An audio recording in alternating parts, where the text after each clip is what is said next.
इन दिनों पाकिस्तान में भारत तालिबान के बढ़ते संपर्क को लेकर बहस चर्चाओं में है। पाकिस्तानी विश्लेषक कह रहे हैं, पहले भारत तालिबान का विरोध करता था, लेकिन अब उसे ही गले लगाने को तैयार है। इन बातों के बाद एक्सपर्ट्स मानने लगे हैं, अफगानिस्तान में भारत फिर से पैर जमाने लगा है।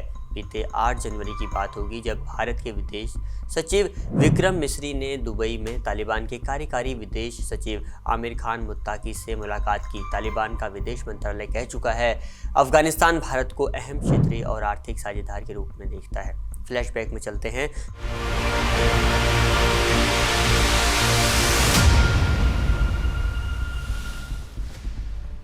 साल 2021 में जब तालिबान ने अफगानिस्तान पर कब्जा कर लिया था तो ये कहा गया कि ये पाकिस्तान की बड़ी जीत है और भारत की नाकामी है, लेकिन 3 साल में ही माहौल पूरी तरह बदल गया। अब न सिर्फ तालिबान और भारत नज़दीक आ रहे हैं, बल्कि पाकिस्तान के साथ तालिबान की दूरियां लगातार बढ़ती नज़र आती हैं। भारत ने पिछले 20 साल में अफगानिस्तान में तमाम तरह के प्रोजेक्ट शुरू किए और $3 अरब से ज़्यादा का निवेश भी किया।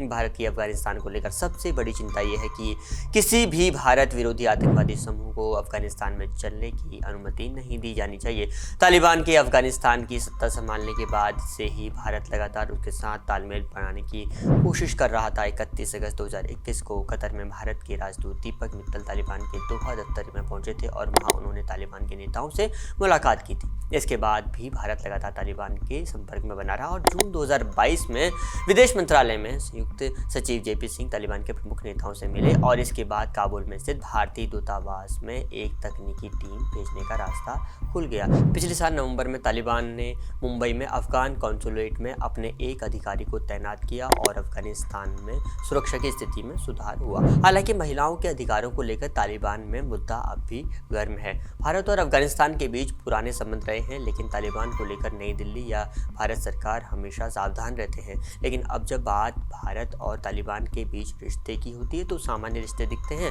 अफगानिस्तान में जिन विकास परियोजनाओं पर काम रुका हुआ था उन पर भारत फिर से काम शुरू कर सकता है। इसके अलावा भारत ने काबुल को व्यापार के लिए ईरान के चाबहार बंदरगाह का इस्तेमाल करने का ऑफर भी दिया है और अगर भारत और अफगानिस्तान नज़दीक आते हैं तो निश्चित रूप से इससे सबसे ज़्यादा परेशानी पाकिस्तान को ही होगी। पाकिस्तान की कोशिश रही है कि तालिबान का इस्तेमाल भारत के खिलाफ किया जाए, लेकिन अब तालिबान पाकिस्तान के लिए ही खतरा बन गया है। UN की एक रिपोर्ट के मुताबिक अफगानिस्तान में करीब 6000 लड़ाके पाकिस्तान के खिलाफ लड़ाई लड़ रहे हैं। पाकिस्तान के खिलाफ TTP के हमलों की बढ़ती घटनाओं के बाद भी उसके पास तालिबान का समर्थन हासिल है। अफगानिस्तान और पाकिस्तान में बढ़ता सीमा विवाद भी दोनों देशों में तनाव की वजह है। दोनों देशों के बीच की सीमा रेखा को डूरंड लाइन के नाम से जाना जाता है। डूरंड लाइन की कहानी ये है कि इसे अंग्रेजों ने अपने शासनकाल में खींचा था।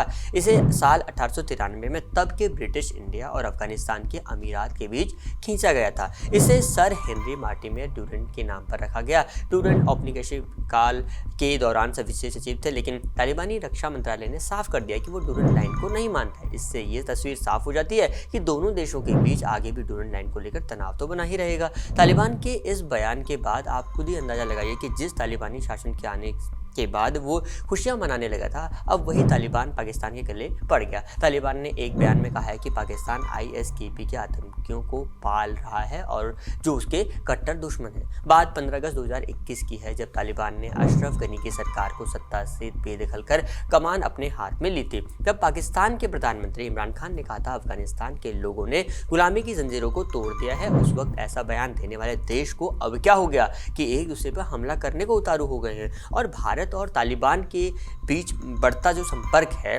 पाकिस्तान को इससे डर सताने लगा है, क्योंकि पाकिस्तान जिस तालिबान को भारत के खिलाफ इस्तेमाल करना चाहता था अब उसी में उसे खोट नजर आने लगा है। भारत तालिबान के बढ़ते संपर्क पर पाकिस्तान के रक्षा विश्लेषक आयशा सिद्दीकी क्या कहती हैं वो मैं आपको बता देता हूँ। अफगानिस्तान और पाकिस्तान के बीच इस समय जो विवाद बढ़ रहा है उसे देखते हुए भारत को ये लगा कि ये तालिबान सरकार से रिश्ते आगे बढ़ाने का सही समय है। भारत ने ये कदम अफगानिस्तान में पाकिस्तान के असर को कम करने के लिए उठाया है। वो कहती हैं, अफगानिस्तान और पाकिस्तान के बीच इस समय जो विवाद बढ़ रहा है भारत उसका फायदा उठाना चाहता है।